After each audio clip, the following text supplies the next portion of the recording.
Welcome to Kenton Teaches. Enjoy the video. You start by preparing both the phone and carrier materials so activation is smooth. Update to the latest iOS, back up your data, and restart the phone to clear temporary caches.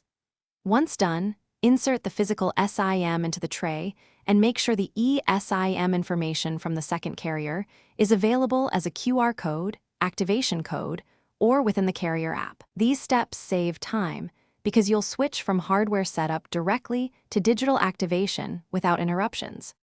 You now add the eSIM and configure line behavior.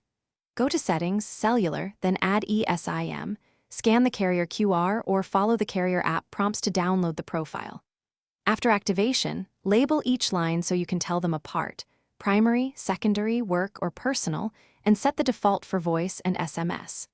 Make sure to select which line handles cellular data. If you travel or use dual data, enable Allow Cellular Data Switching, so the phone automatically uses the active data plan when needed. You finish by verifying both lines function correctly and by knowing one solid troubleshooting step. Make test calls and texts from each line and confirm internet works on the chosen data line. If something misbehaves, restart the iPhone and toggle airplane mode to reset radios, then reselect the network manually. If persistent, remove the eSIM profile and re-add it from the carrier's QR or app. This remove and reinstall often resolves provisioning errors. If not, contact your carrier for account. Thanks for watching. Please subscribe if this video was helpful.